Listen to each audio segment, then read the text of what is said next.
bodies were so important. The rotation and orbit of all that makes up our universe serves as a clock to map changes and transitions.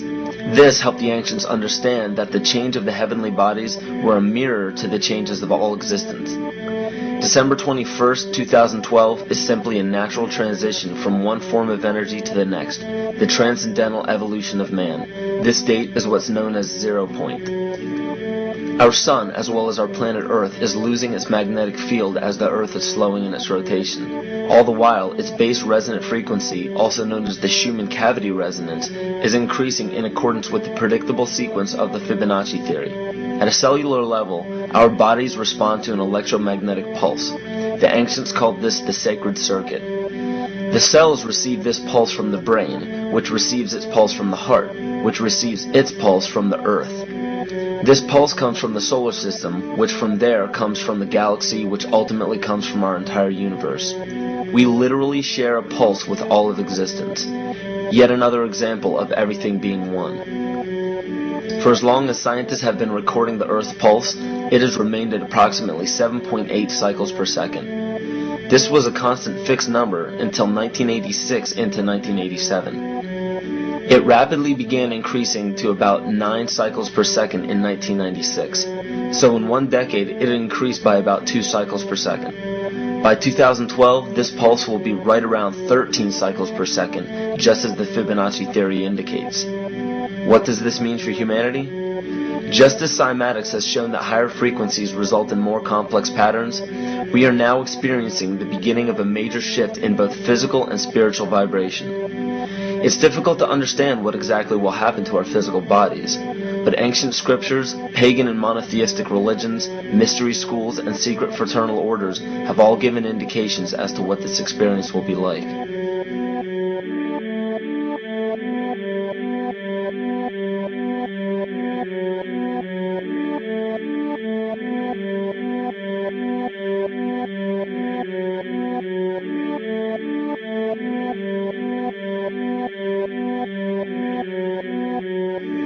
This will be the shift of the ages, the transcendental period of monumental changes to humanity. Those unprepared for this transition will likely not be able to cope with the rapid changes in the psyche. The only way to prepare for what is to come is what we have sought after for our entire lives: truth.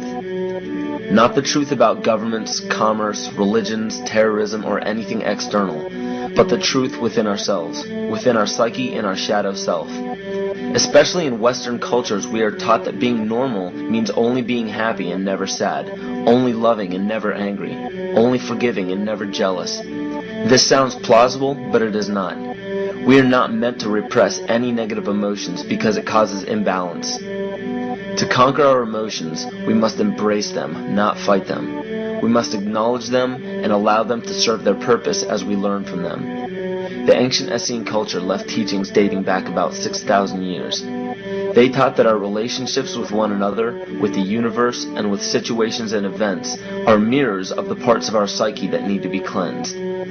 Author Greg Braden beautifully explains this entire segment at great length in his work. His hard work and understanding of these subjects contributed largely to the marriage between science and spirituality. It is very important to understand that when you fear loss, fear death, fear war, fear terrorism, or fear change, you are giving others the ability to control you based on those fears. When you fight against poverty or against racism, when you fight for relationships or for freedom, you are outwardly attempting to repress that which has been placed before you to conquer inwardly. These situations are mirrors of our fears. This is why it is important to love and only love. Love those who stand with you, but especially those who stand against you. Don't look at your fears as a threat. Rather understand that this material world is only a physical manifestation of either the love or fear in your consciousness. It's as plain as day. All you need to conquer in your life is in your face. If you want to understand what your true inner fears are, analyze your ambitions and your inhibitions. Everything explained here about the esoteric agenda of the elite few at the very top is nothing to fear. They have been at work for thousands of years behind the scenes to manipulate humanity, and it has worked. Until now.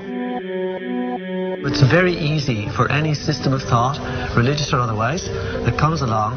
It's very easy to play on that, to play on our insecurities, to assure us all is well, we'll all be taken care of. We lap that up. So don't blame religion.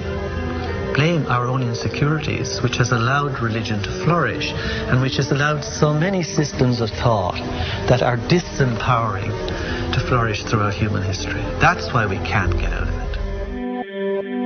Ron Sankley, Department Chairman, Chemistry, University of California, Berkeley, showed that DNA acts as an antenna for cellular upregulation. The primary function they taught us about what DNA is about. It's a receiver and transmitter of photons, light, and phonon sound. For what? Cellular upregulation, meaning that their water molecules, the pyramid power around the DNA spiral energizing strands, are taking in the spiritual energy of love vibrations and then sending it out for manifesting, precipitating in a quantum field, the physical matter of the body. These are hertz, frequencies, or cycles per second that the musicians can retune their instruments to play and experiment with. Why? Again, these are the Creator's musical scale, the original solfeggio, buried for 3,000 years in the Bible.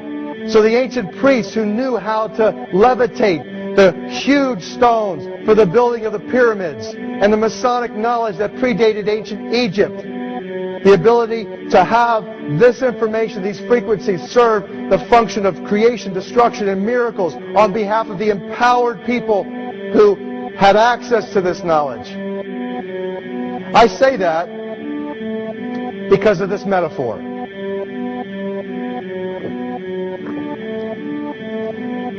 This is the difference between the power of our Creator and anything else, particularly evil. That you can go into a pitch black room full of evil, full of darkness, and light a little candle, and instantly that darkness flees. But you can't do the opposite. You can't go into a well-lit room full of truth and wisdom and righteousness and joy and health and harmony with the universal power. And you can't take any amount of darkness and go into that well-lit room and have any effect whatsoever.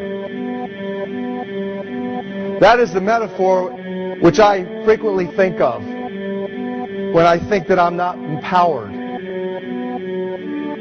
It is the greatest lesson for me, and I think for everybody else, to know that we're on the winning side and that we win in the end.